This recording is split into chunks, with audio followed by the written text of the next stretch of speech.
चलिए तो स्टार्ट करते हैं अपनी क्लासेज को।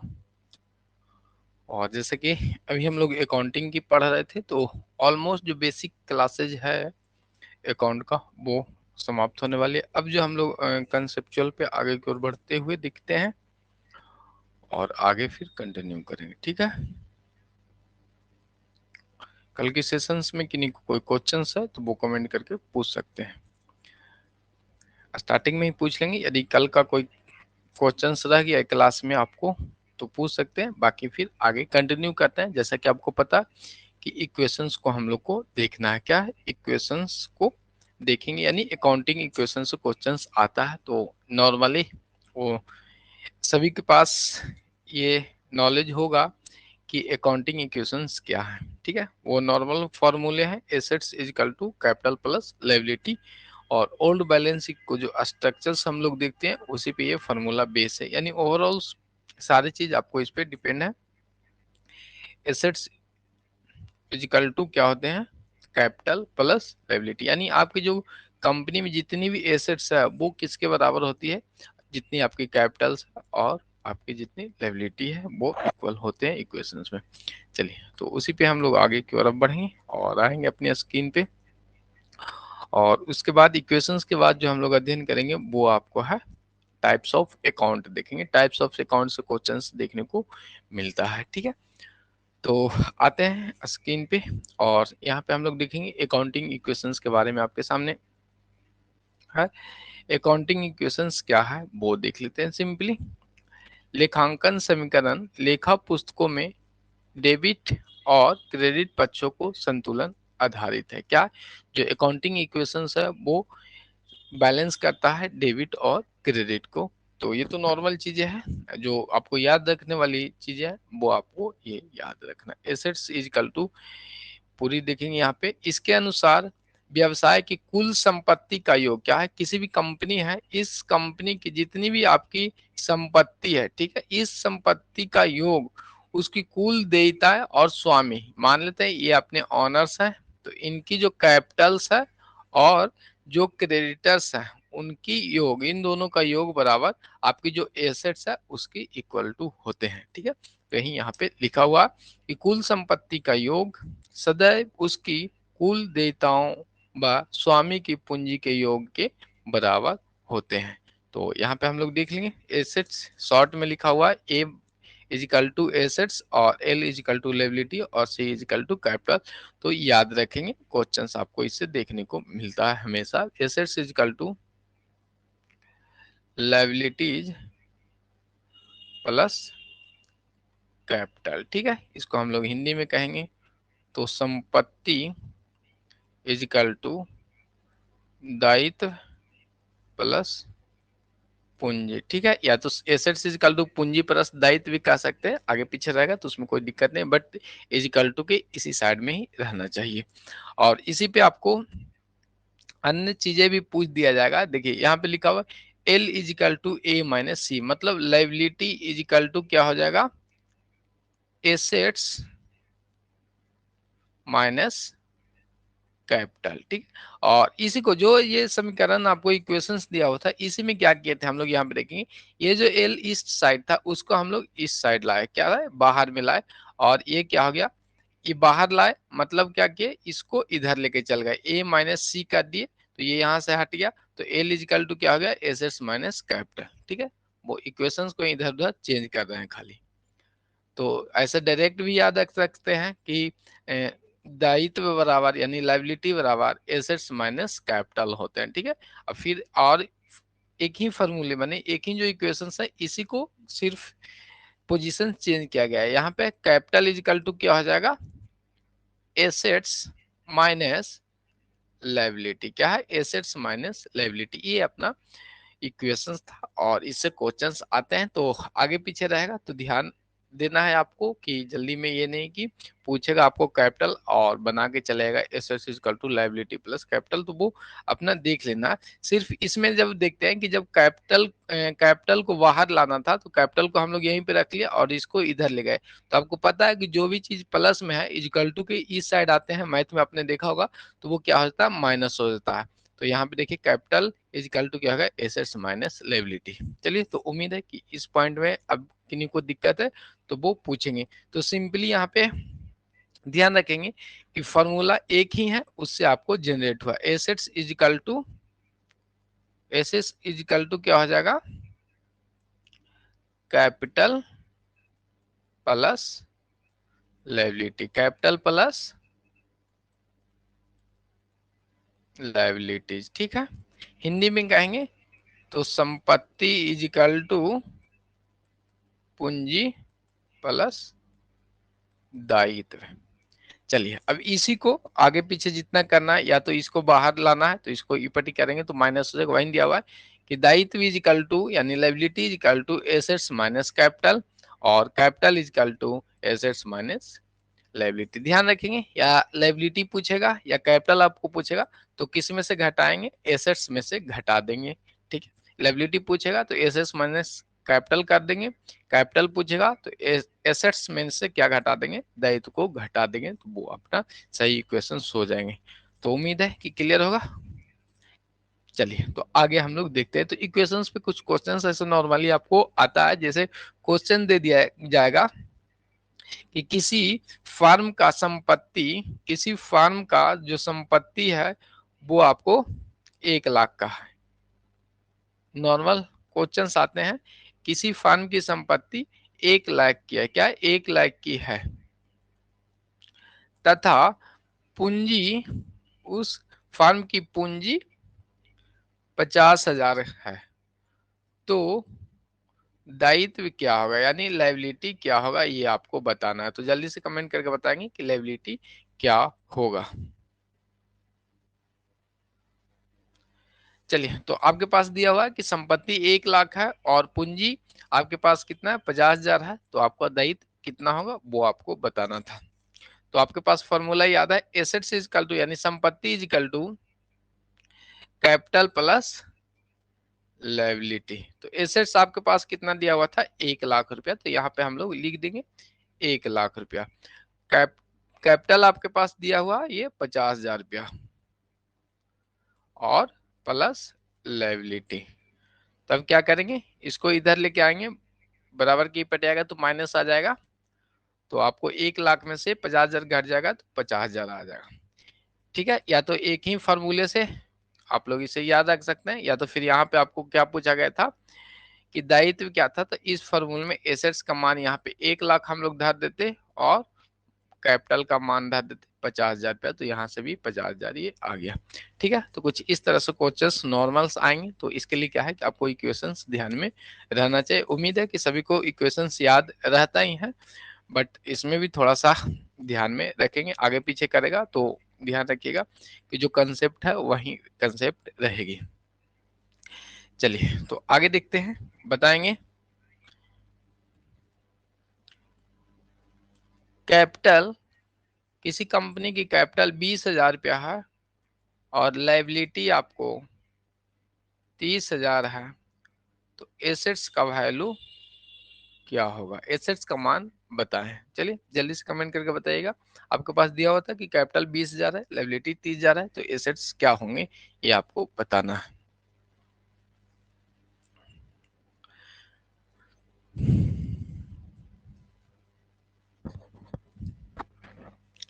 चलिए, तो देखते हैं, यहाँ पे आपके पास इक्वेशंस है, आपके पास एसेट्स का मान पूछा गया, आपके पास लायबिलिटी दिया हुआ था 30,000, तो यहाँ पे 30,000 लिख देंगे, और प्लस कैपिटल आपके पास 20,000 दिया हुआ था, तो दोनों को जोड़ देंगे तो कितना एसेट्स का मान आ जाएगा, 50,000 आ जाएगा। तो कुछ इस तरह से क्वेश्चंस रहेंगे तो वो आसानी से अपना हो जाएगा। तो इक्वेशंस वाले पॉइंट अब उम्मीद करते हैं कि आपको ध्यान में हो गया होगा, और आगे अब हम लोग देखते हैं। आपके सामने एक और क्वेश्चन है, देखेंगे संपत्ति 1,20,000 रुपया का है, पूंजी 80,000 रुपया, तो लायबिलिटी कितना होगा वो आपको बता देना है। तो डायरेक्ट कर देंगे 40,000 रुपया। एसेट्स में से क्या कर लेंगे हम लोग, कैपिटल को घटा देंगे तो आपके पास लायबिलिटी आ जाएगी। ठीक है, 40,000 रुपया, जो ही प्रवीण जी का आ गया कमेंट। आगे देखते हैं, आपके सामने कुछ इस टाइप से भी रहेंगे, तो इसमें भी आपको देखना है। ठीक है, क्वेश्चंस में दिया रहेगा कि लैंड इतना है, बिल्डिंग इतना है, तो आपको बताना है। देखिए, क्वेश्चंस में दिया हुआ, इसमें ध्यान देंगे आप लोग, आपके पास क्वेश्चंस में डिटेल में लिखा रहेगा कि किसी कंपनी का लैंड 10,000 का है, बिल्डिंग 1 लाख का है, फर्नीचर्स 65,000 का है, डेटर्स 5,000 का है और कैश उनके पास कितना है 50,000 रुपया है और उस कंपनी की कैपिटल 2 लाख रुपया है। तो लाइबिलिटी बताएं, यानी दायित्व क्या होगा वो आपको बताना है। ठीक है, इतनी सारी चीज आपको दी हुई है। क्या एक क्वेश्चन है उसमें बताया गया था कि लैंड 10,000 का है, बिल्डिंग आपको 1 लाख का, फर्नीचर 65,000 का, डेटर्स 5,000 का है और कैश 50,000 है। कैपिटल कंपनी की 2 लाख रुपया है। तो लाइबिलिटी कितनी होगी ये आपको बताना है। तो आपको पता है कि लायबिलिटी के लिए जो फॉर्मूला है वो आपको पता ही है कि एसेट्स एसेट्स माइनस कैपिटल। तो अपने पास कैपिटल तो पता है कि कैपिटल 2 लाख रुपया है, तो यहाँ पे 2 लाख हम लोग फिल कर लेंगे और लायबिलिटी तो हमें ज्ञात ही करना है और एसेट्स के मान आपको पता करना था। तो एसेट्स में आपको दिया हुआ है, लैंड भी दिया हुआ है, बिल्डिंग भी दिया हुआ है, फर्नीचर्स, डेटर्स, कैश भी दिया। तो क्या करना है, यानी टोटल एसेट्स के मान हम लोग को लिखना था, इन्हें कि एक एसेट्स को लिखेंगे तो इसे क्या कर लेंगे, टोटल को ऐड कर देंगे। ठीक है, तो आपको 75, 580, 30, 230 आ जाएगा ना, जोड़ने के बाद आ जाएगा 230।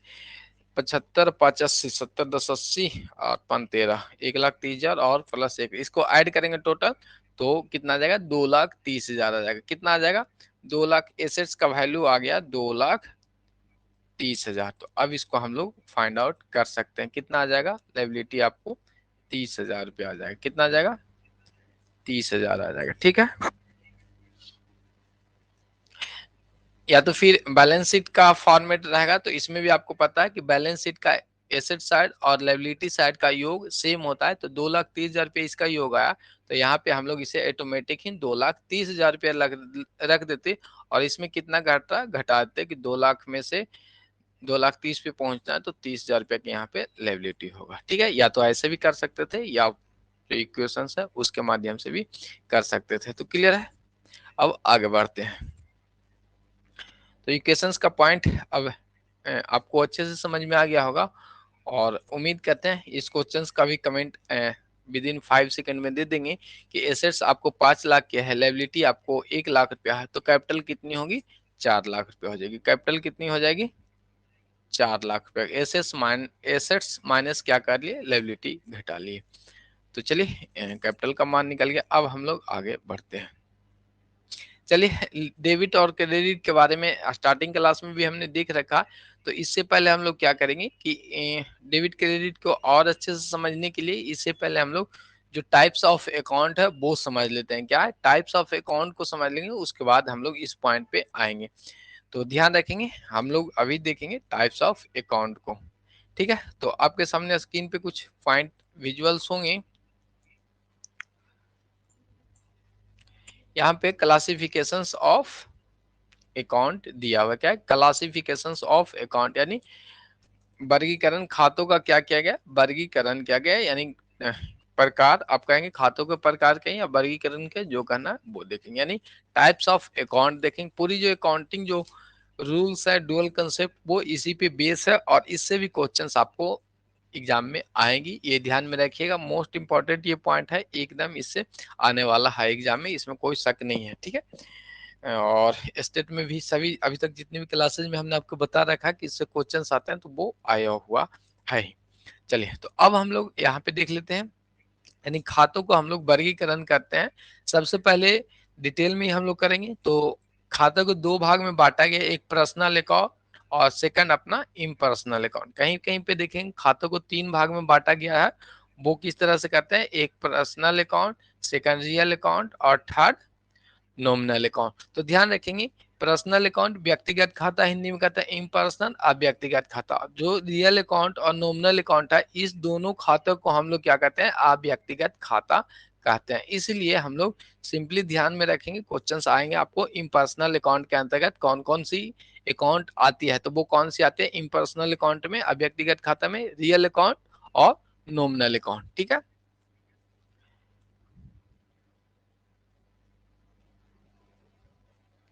एक सेकेंड।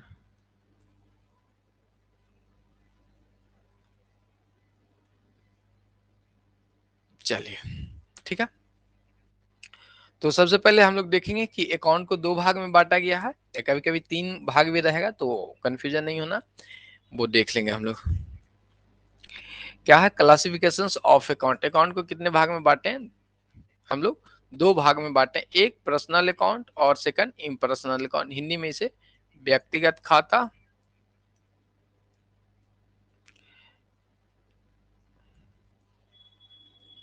सेकंड है अव्यक्तिगत खाता कहते हैं, ठीक है।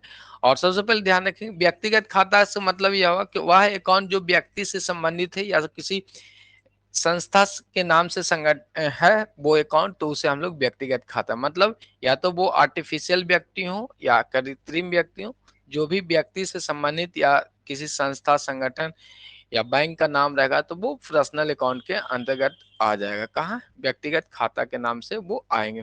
और इसमें देखेंगे कि व्यक्तिगत खाता को भी तीन भाग में बांटा गया। कौन कौन से भाग में? अब व्यक्तिगत खाता में हमने अभी इसकी डिफिनेशन में बताया कि जो व्यक्ति या संघ या संस्था आपका है, तो उसको हम उस टाइप के खाता को हम लोग क्या कहते हैं? पर्सनल अकाउंट, व्यक्तिगत खाता है। तो जो व्यक्ति होते हैं वो क्या होते हैं? नेचुरल पर्सन्स होते हैं। क्या होते हैं? व्यक्ति को क्या कहते हैं हम लोग? Natural persons.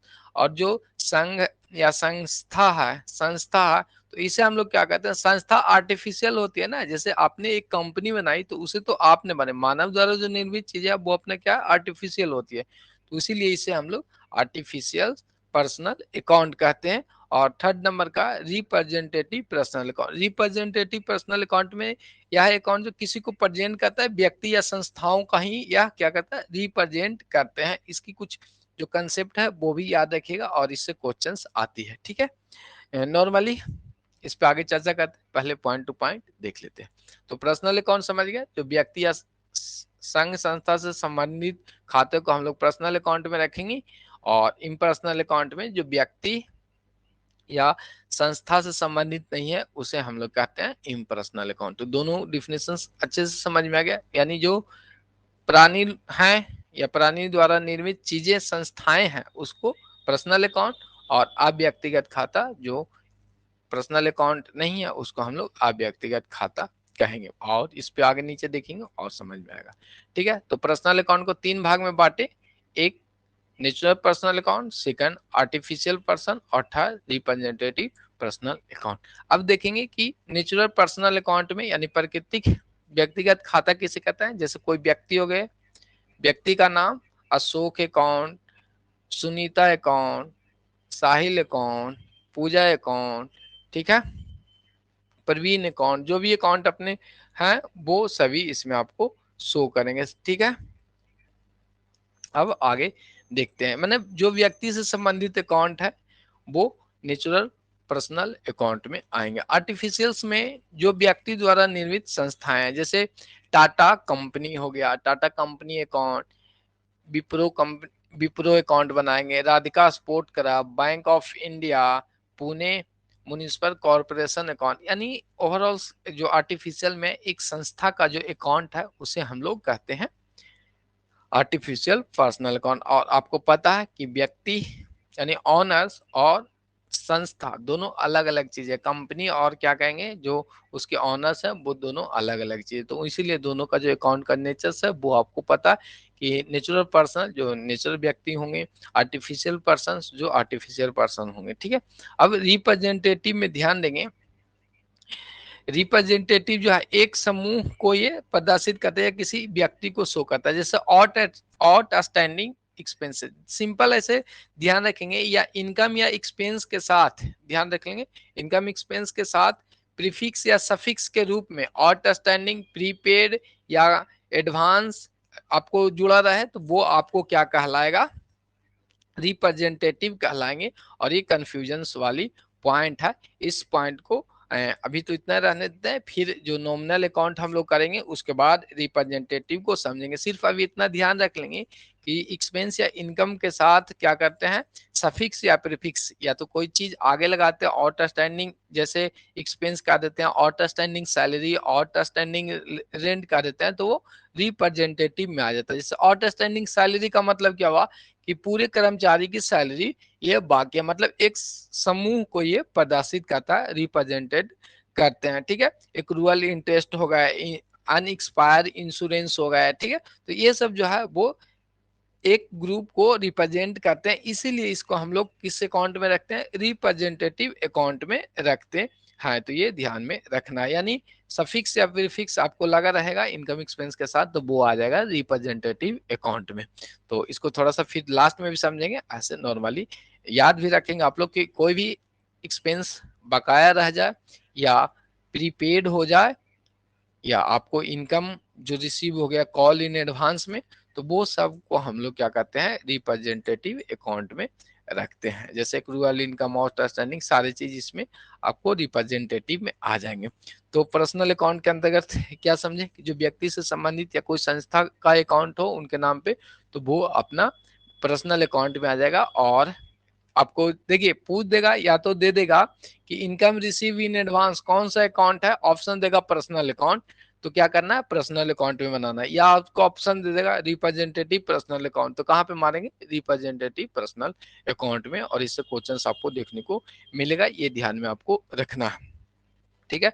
तो इम्पोर्टेंट है ये पॉइंट, ये पॉइंट का ये जो स्लाइड ही आपके लिए इम्पोर्टेंट है, और इसको नोट करके रख लेंगे। अभी हम लोग यहाँ पे देख रहे थे, आगे देख रहे थे।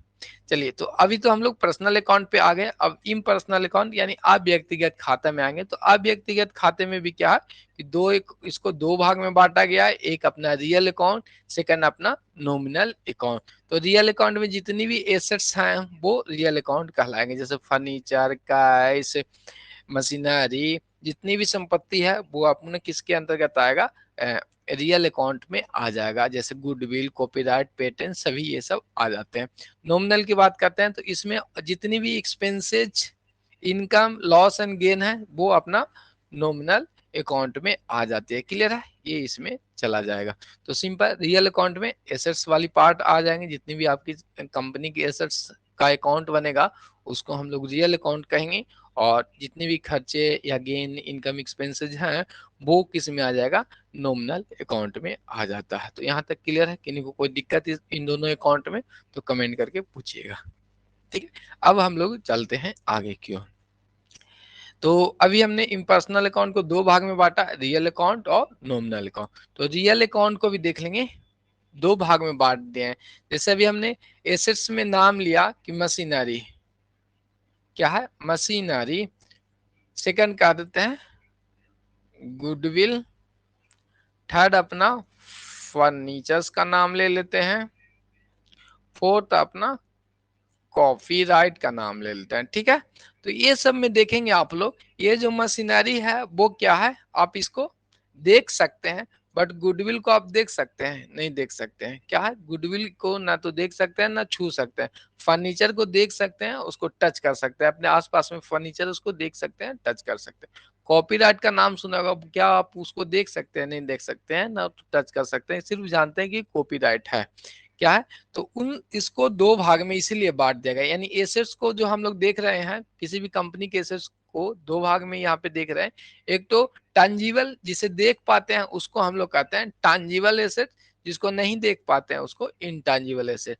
तो रियल अकाउंट को दो भाग में बांट दिया गया था, टांजिबल रियल अकाउंट और इनटांजिबल रियल अकाउंट। यहाँ पे देखेंगे कि टांजिबल में जो दिखाई देगा, तो कंप्यूटर आपके सामने है वो दिखाई दे रहा है, कैश आपके जेबी में है वो आप देख रहे हैं, आपके सामने मशीनरी लगा हुआ, मशीनें लगी हुई है, टीवी लगी हुई है, तो ये सब देख रहे हैं। तो इसलिए इसको हम लोग कहाँ पे रखते हैं, टंजिबल एसेट्स में। तो यहाँ पे पूछ देगा कि कैश कौन सा अकाउंट है, रियल अकाउंट, टंजिबल अकाउंट, तो आपको बताना है टंजिबल अकाउंट। या तो ए और बी रहेगा कि रियल अकाउंट और टंजिबल अकाउंट दोनों, तो दोनों में मार सकते हैं, ठीक है। तो वो जिस हिसाब से रहेगा, यदि दोनों अकाउंट दिया हुआ है कि ए ऑप्शन में ई, बी ऑप्शन में ई और सी ऑप्शन में ई दिया हो, तो जो आपको टिक करना है वो आपको करना है बी ऑप्शन। और कूट वाला रहेगा तो ये दोनों दोनों में आ ही जाएगा। तो अब टांजिबल एसेट समझ में आ गया है, इसके बाद आते हैं इनटांजिबल रियल एसेट्स। अकाउंट क्या है, इनटैंजिबल रियल अकाउंट को देखते हैं। अब नॉर्मली आपको पता है कि इनटैंजिबल रियल का मतलब रियल अकाउंट में ही एसेट्स का नाम है। इनटैंजिबल एसेट्स कौन सा है, गुडविल, पेटेंट, कॉपीराइट। गुडविल आपको पता है कि आपकी कंपनी की जो ख्याति है, जो नाम है, प्रसिद्धि है, उसको गुडविल कहते हैं। पेटेंट का मतलब आपको कोई नॉलेज हो गई है, जैसे कोविड के लिए आपने वैक्सीन बनाया है, तो वो वैक्सीन बनाने की जो फॉर्मूला आपके पास है उसको हम लोग क्या कहते हैं, पेटेंट। कोई अन्य उसका यूज नहीं कर सकते बिना आपकी सहमति के। कॉपीराइट का मतलब हमने एक बुक लिखा है और यदि हम मार्केट में सेल किए और उसे आप परचेज करके सोचते हैं कि इसे भी सेल कर ले, तो उसके लिए आपको परमिशन लेना पड़ेगा, तो ये इसी को कहते हैं कॉपीराइट। तो अभी तक हमने पर्सनल अकाउंट, इम्पर्सनल अकाउंट के रियल अकाउंट देख लिए और आगे देख लेते हैं। ठीक है, तो रियल अकाउंट में किन्हीं को कोई दिक्कत, रियल अकाउंट जैसे ही आएगा तो सबसे पहले आपको दिमाग में आनी चाहिए कि एसेट्स वाली पार्ट है तो रियल अकाउंट में चल जाएगा। अब एसेट्स भी किस तरह की एसेट्स है, टैंजिबल एसेट्स है या इनटैंजिबल एसेट्स है, तो वो उस हिसाब से इनटैंजिबल रहेगा तो इनटैंजिबल रियल अकाउंट कहेंगे, यानी और टैंजिबल में रियल अकाउंट यानी टंजिबल रियल अकाउंट। तो यहाँ तक क्लियर हो गया होगा। नॉर्मल चीजें हैं बट इतना लंबा हो रहा है, बट इसमें कुछ नहीं है। व्यक्ति से संबंधित व्यक्तिगत खाता, और किस तरह के व्यक्ति है, प्राकृतिक व्यक्ति है तो प्राकृतिक व्यक्तिगत खाता, आर्टिफिशियल तो आर्टिफिशियल, रिप्रेजेंटेटिव व्यक्ति हैं का अकाउंट है तो वो रिप्रेजेंटेटिव में आ जाता है। नॉर्मल एसेट्स रियल अकाउंट की बात करते हैं तो जितनी भी एसेट्स हैं वो रियल अकाउंट में आ जाएगा। और एसेट्स भी दो प्रकार के होते हैं, एक तो देखने वाले एसेट्स और एक ना दिखाई देने वाला एसेट्स। कहानी खत्म हो गया। अब आ जाते हैं हम लोग, और इसके जो एग्जांपल है वो आपको तो पता ही है। अब आते हैं नॉमिनल अकाउंट पे। किस पे आते हैं, नॉमिनल अकाउंट को अब हम लोग यहाँ पे देखते हैं। क्या है, नॉमिनल अकाउंट को देखते हैं। अब नॉमिनल अकाउंट में सिंपली आपको ध्यान रखना है कि नॉमिनल अकाउंट में वो सभी अकाउंट आ जाएगा जो आपको एक्सपेंस और लॉस, इनकम और गेन हो। ध्यान रखिएगा, नॉमिनल अकाउंट क्या कहता है, expense and loss, income and gain, यदि किसी प्रकार के आपको खर्चे दिखाई दे।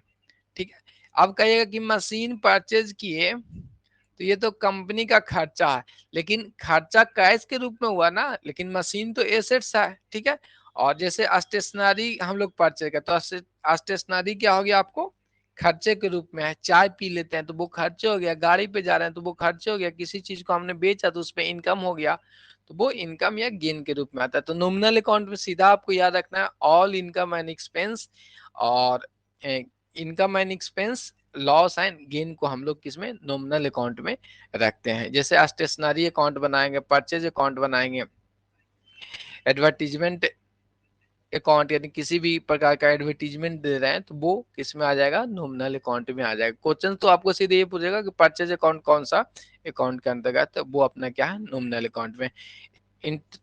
इंटरेस्ट रिसीव अकाउंट, क्या इंटरेस्ट रिसीव अकाउंट है, देख लीजिएगा इसमें सफिक्स ये नहीं है कि इंटरेस्ट रिसीव कर रहे हैं। ठीक है, आउटस्टैंडिंग यहाँ पे था, आउटस्टैंडिंग, प्रीपेड, एक्रूअल और आपको एक्रूअल। ठीक है ना, हाँ ठीक है, प्रीपेड बोल दिया, आउटस्टैंडिंग, एक्रूअल, ये सब जो एक्सपेंस के साथ प्रीफिक्स लगा रहता है तो उसे कहते हैं। तो यहाँ पे देख लिए नॉर्मली इनकम एंड गेन में क्या हो गया, इंटरेस्ट रिसीव्ड हम लोग कहते हैं तो वो आपके लिए इनकम हो गया, डिस्काउंट रिसीव कर रहे हैं इनकम हो गया, सेल कर रहे हैं तो इनकम हो गया। तो दोनों पॉइंट को यहाँ पे ध्यान में रखिएगा, जो नॉमिनल अकाउंट में है, परचेज अकाउंट नॉमिनल अकाउंट में, सेल अकाउंट नॉमिनल अकाउंट में आ रहा। और अब देखेंगे कि यहाँ पे अभी हमने आपको बताया नॉमिनल अकाउंट में क्या क्या जितनी भी एक्सपेंसेस है वो आ जाते हैं। तो यहाँ पे वही था ना, आउटस्टैंडिंग एक्सपेंस, बट इसमें क्या एक्सपेंस के साथ हम लोग प्रीफिक्स लगाए हुए हैं, प्रत्यय लगाए हुए हैं या उपसर्ग भी लगा रहेगा, तो वो यहाँ पे आ जाएगा, रिप्रेजेंटेटिव अकाउंट में आ जाएगा। एक्रूअल इंटरेस्ट हो जाएगा आपका, इनकम रिसीव इन एडवांस में आ जाएगा, यानी बाद में लगा हुआ एडवांस। ठीक है, एडवांस हो, आउटस्टैंडिंग हो, प्रीपेड हो, एक्रूड हो, तो ये सभी जो इनकम या एक्सपेंस के साथ लगे रहेंगे तो वो अपना रिप्रेजेंटेटिव अकाउंट में आ जाएगा। तो ये वाली पोर्शन याद रखिएगा।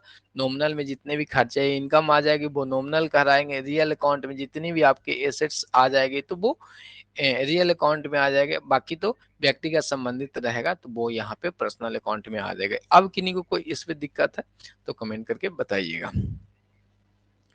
चलिए, तो एक साथ सबको बता दिए बारी बारी से, अब आपको बताना है। ठीक है, 3 ऑप्शंस आपको दिया हुआ ऊपर में, नेचुरल, पर्सनल, आर्टिफिशियल और रिप्रेजेंटेटिव अकाउंट।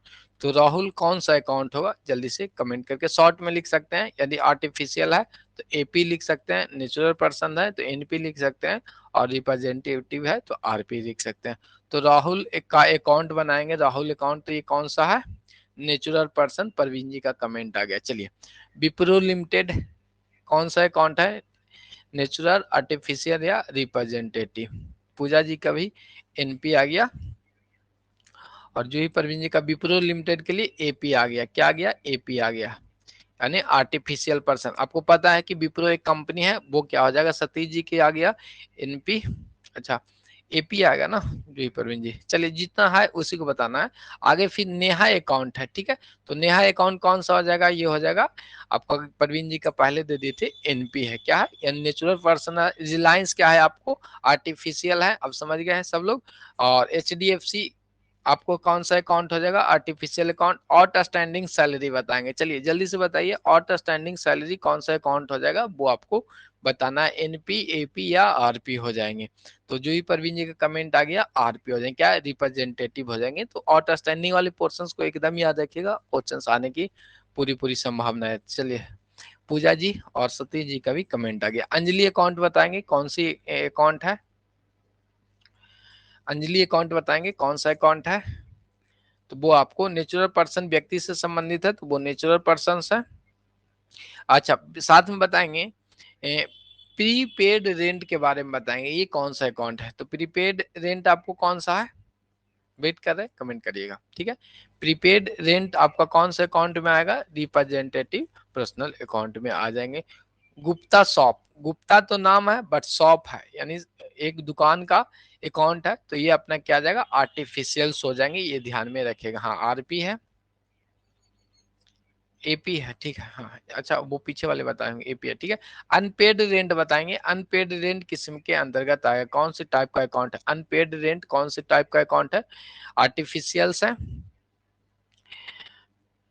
एनपी यहाँ पे है, और ये एपी है, और ये आरपी है। तो कौन सा अकाउंट है, अनपेड रेंट आपको आरपी अकाउंट आएगा। एडवांस सैलरी बताएंगे, एडवांस सैलरी किस में है, पूजा जी बताइएगा। एडवांस सैलरी सतीश जी का आ गया, आरपी। चलिए, तो अब तो उम्मीदें हैं कि इससे क्वेश्चंस आएंगे अकाउंट टाइप से, तो अब बना लेंगे। फिर अब एग्जांपल में हम लोग आते हैं किस पे, रियल अकाउंट पे। तो लैंड किस टाइप का अकाउंट है, टांजीबल है या इंटेंजिबल है। तो आपको पता है कि लैंड को आप देख सकते हैं, तो ये अपना टांजीबल। बिल्डिंग क्या है, टांजीबल है, बिल्कुल सही परवीन जी, टांजीबल है, सतीश जी का बिट्टी आया था। गुडविल क्या है, टांजीबल है या इंटांजीबल। तो गुडविल को आप देख नहीं सकते, सिर्फ सुनते हैं कि उनकी कंपनी का ये गुडविल है। कैश बताएंगे, क्या है आपके पास, कैश, कैश बताएंगे। तो कैश आप देख सकते हैं आपके पॉकेट में, ट्रेडमार्क इंटेंजिबल्स है, कॉपीराइट इंटेंजिबल है, पेटेंट इंटेंजिबल है, और व्हीकल्स यानी गाड़ी किस टाइप का है, वो आप कमेंट करके पूजा जी बताइएगा, टांजिबल है या इंटेंजिबल। तो गाड़ी आपका क्या हो जाएगा, व्हीकल्स टांजिबल्स हो जाएंगे। आप देख रहे हैं कि आपके द्वारी पे एक गाड़ी लगा हुआ है। चलिए, अब आते हैं सैलरी को बताएंगे। तो सैलरी एक्सपेंस या इनकम है। तो सैलरी क्या है आपको, एक्सपेंस है, रेंट एक्सपेंस है, कमीशन रिसीव करेंगे तो वो इनकम आ जाएगा, सेल्स भी इनकम आ जाएगा, परचेज करेंगे तो एक्सपेंस आ जाएगा, टेलीफोन एक्सपेंस और ऑडिट फी एक्सपेंस हो जाएंगे। तो नॉर्मली चीज है, एक्सपेंस या इनकम का इसमें पार्ट था। और जो भी अपने यहाँ पे देखे कि सैलरी यदि एक्सपेंस है, तो ये अपना किस में आएगा, नॉमिनल अकाउंट में चला जाएगा। ये नॉमिनल अकाउंट में इनकम रहेगा तो वो नॉमिनल अकाउंट में चले जाएंगे। तो कुछ इस टाइप से अपने को, हम लोग को आइडेंटिफाई भी कर सकते हैं। चलिए, तो आगे अब हम लोग देख लेते हैं। तो अकाउंट से संबंधित आपको पता चल गया होगा। अब जो है कि बेसिक चीजें, जैसे एसेट्स किसे कहते हैं, कैश किसे कहते हैं, तो ये सब तो उम्मीद है कि आपको सर एनसीईआरटी से पढ़ा रहे हैं। अच्छा, एनसीईआरटी, हाँ, तो एनसीईआरटी ही फॉलो करेंगे ना, उसमें कुछ नहीं, एनसीईआरटी ही रहेगा, और क्वेश्चंस भी आपको एनसीईआरटी से आएगा ही। ठीक है,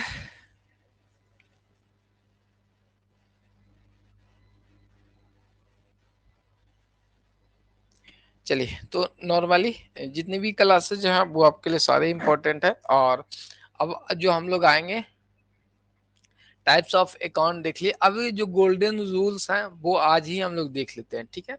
गोल्डन रूल देख लेते हैं और सबसे पहले याद रखिएगा कि हम लोग जनरल बनाएंगे। क्या बनाएंगे? जनरल बनाएंगे। तो जनरल की जो कॉलम की संख्या है वो आपको पता है कि खानों की संख्या हिंदी में कहते हैं। खानों की संख्या जनरल में कितनी होगी? संख्या खानों की संख्या कितनी होगी वो आप बताइएगा। जनरल अकाउंट जब आप बनाते हैं तो परवीन जी का कमेंट आ गया 5, हम लोग भी एनसीईआरटी ले लें।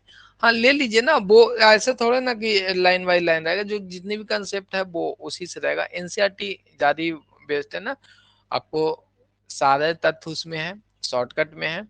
और बट एनसीईआरटी पढ़ने के लिए थोड़ा सा क्या है, ज्यादा मेहनत करना पड़ता है पढ़ने में। और अदर बुक ज्यादा लंबा इसीलिए हो जाता है कि ज्यादा डिस्क्राइब किया हुआ रहता है। चलिए, सभी का कमेंट है 5 कॉलम है। तो पहला कॉलम में डेट लिखते हैं, सेकंड कॉलम में पार्टिकुलर, फिर अपना लेजर फोलियो और अपना डेबिट और अमाउंट और क्रेडिट अमाउंट। तो 1 2 3 4 5 सभी का राइट आंसर 5 कॉलम हो गए हैं, ठीक है। अब आगे हम लोग देखते हैं। अच्छा, अब तो ये बना लीजिएगा ना, ये तो नॉर्मल तीनों अकाउंट का था, पर्सनल अकाउंट, रियल अकाउंट और नॉमिनल अकाउंट। ठीक है, तो ये अपने से बना लेंगे, इसमें कोई दिक्कत नहीं होगा। चलिए ठीक है, तो अब आगे हम लोग देखते हैं। इसके बाद आते हैं जो गोल्डन रूल है, debit the receiver credit the giver, उस पर हम लोग चर्चा करेंगे। उससे आपकी जो एंट्री है वो हम लोग देख पाएंगे। यहाँ पे देखेंगे, अभी हमने पर्सनल अकाउंट को समझा कि पर्सनल अकाउंट किस कौन सा आ जाएगा, जो व्यक्ति से संबंधित हो गए। रियल अकाउंट समझ लिए, जो अपनी एसेट्स वाली पार्ट होंगे। और नॉमिनल अकाउंट मतलब जो अपना नाम मात्र खाता होंगे। तो यहाँ तक तो हमने देखा। अब हम लोग चर्चा करेंगे इसकी जो रूल्स हैं। जैसे अपने पास एसेट्स है या कोई खाते हैं, कोई व्यक्ति की खाते हैं, तो उसको डेबिट क्रेडिट का नाम आपने सुना होगा। कोई भी ट्रांजेक्शन हम लोग करेंगे तो उसकी डबल इफेक्ट पड़ेगा, एक जगह डेबिट करेंगे तो दूसरी जगह क्रेडिट करना है। तो इसी तरह से हम लोग इसको देखेंगे कि यदि पर्सनल अकाउंट में राम का अकाउंट आ जाएगा, मोहन का अकाउंट आ जाएगा, या एसबीआई बैंक अकाउंट आ जाएंगे, ठीक है। तो ये तो अपना अकाउंट इसके अंतर्गत आता है। तो यहाँ पे देखेंगे कि डेबिट कब करेंगे। जैसे राम को डेबिट कब करेंगे, तब राम पाने वाला होगा। क्या याद रखेंगे? Debit the receiver. क्या होता है जो रूल ऐसे याद करना है पर्सनल अकाउंट के लिए। और रिसीवर ऐसे भी आपको यहाँ से भी सीधा याद रखेंगे, डेबिट डेविस द रिसीवर। और रिसीव कौन करेगा? कोई व्यक्ति करेगा ना, या कोई आपका जो संस्था है वो रिसीव करेगा। एसेट्स तो अपने आप में रिसीव करेगा नहीं, कोई एक्सपेंस तो रिसीव करेगा नहीं, ठीक है। तो सिंपल याद आ जाएगा, debit the receiver. Debit the क्या हो गया? रिसीवर, यानी पाने वाला को हम लोग क्या करेंगे? रिसीवर। यानी राम कोई चीज पाएगा तो वो रिसीव करेगा, यानी इसको डेबिट कर देंगे। तो ध्यान रखेंगे, debit the receiver credit the giver, ठीक है। तो इसको हम लोग अभी एग्जाम्पल से समझते हैं। तो पर्सनल अकाउंट का जो रूल्स, गोल्डन रूल इसको कहते हैं, debit the receiver credit the giver. अब यहाँ पे देखेंगे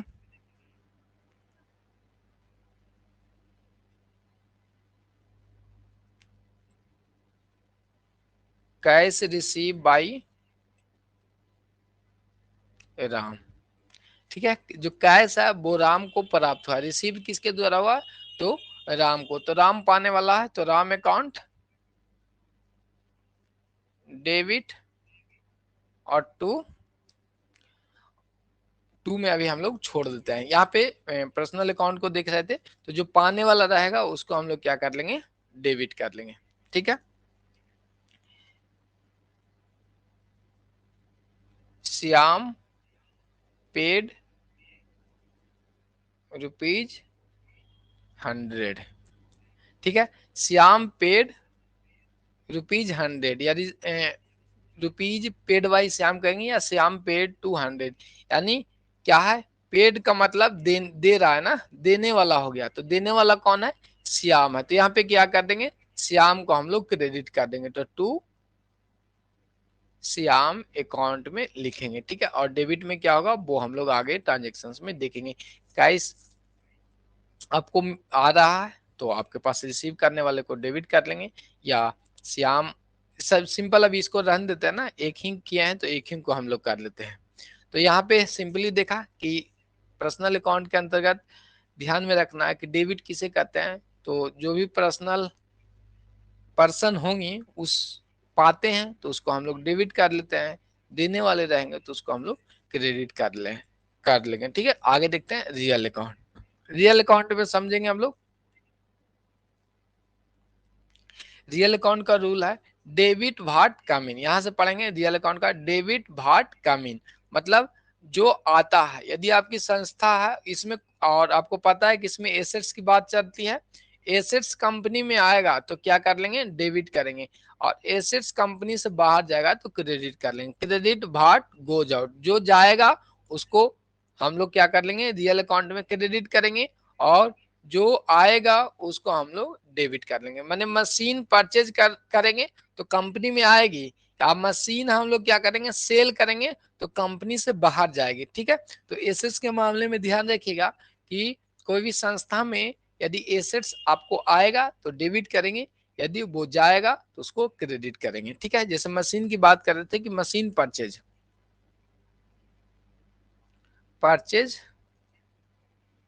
मशीन बाई कैश 1000, ठीक है। तो यहाँ पे देखेंगे मशीन अपने पास क्या हो रहा है, परचेज हमने मशीन किया है तो मशीन कंपनी में आ रही है, मतलब क्या रहा है, जो आता है उसको डेबिट करना है, तो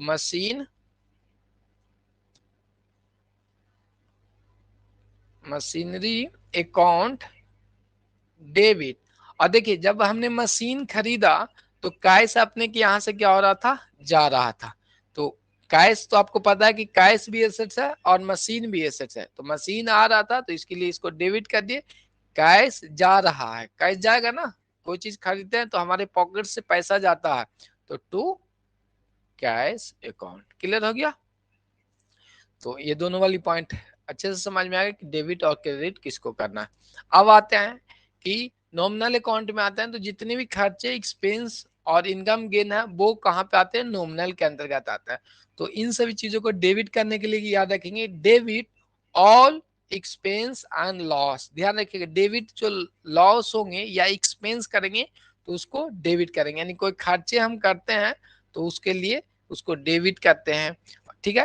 तो याद रखेंगे debit all expense and losses, यानी सभी खर्चे और नुकसान को हम लोग डेबिट कर लेंगे। किसी प्रकार की आपकी लॉसेज होगी तो उसे डेबिट कर लेंगे। कोई आप खर्चे करते हैं जैसे स्टेशनरी परचेज कर रहा है तो स्टेशनरी अकाउंट डेबिट और टू कैश हो जाएगा, ठीक है।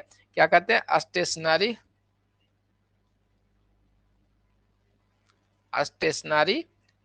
परचेज करते हैं, ठीक है। तो स्टेशनरी क्या हो गया, अपना खर्चा हो गया, तो स्टेशनरी अकाउंट डेबिट, और खर्चे के रूप में कैश था ना, कैश के रूप में पेड करेंगे, 5 रुपया के पेंसिल लिए हैं तो ये जो कैश था वो एसेट्स है, तो कैश हमारे यहाँ से जा रहा था तो जाने वाले को क्या कहते हैं, क्रेडिट कहते हैं, तो टू कैश। नॉर्मली एक डेबिट होगा तो सेकंड पॉइंट ऑटोमेटिक ही क्रेडिट हो जाएगा। तो ये भी पॉइंट आपको समझ में आएगा नॉमिनल अकाउंट के अंतर्गत, ठीक है।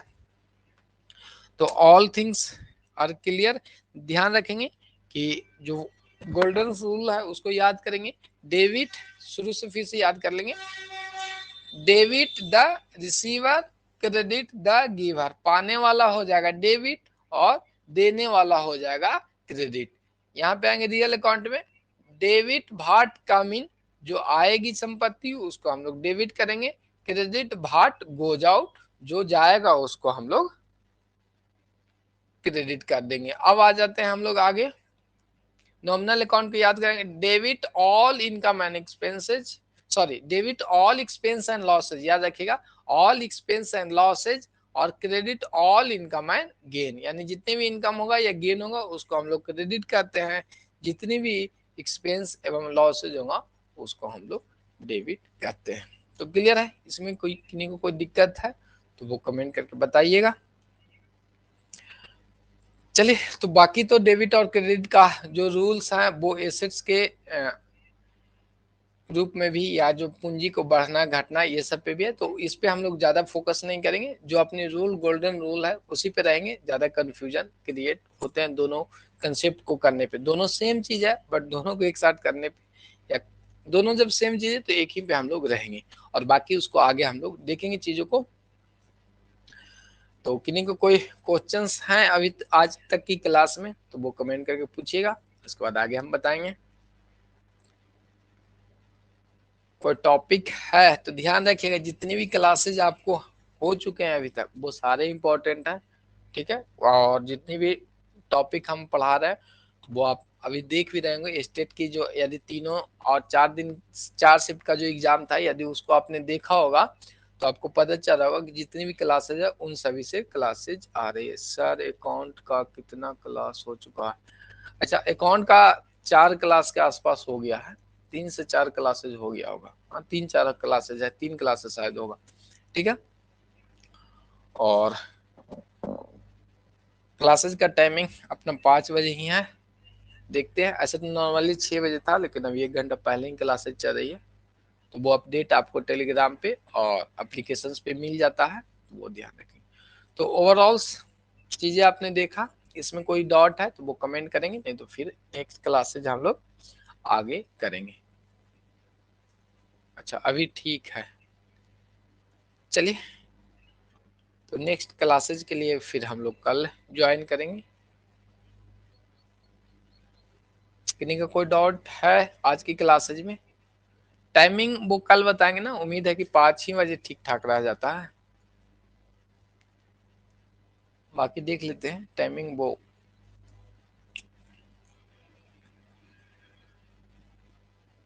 तो आज के लिए हम लोग यहीं पे रखते हैं, और टेक केयर से, बाय बाय।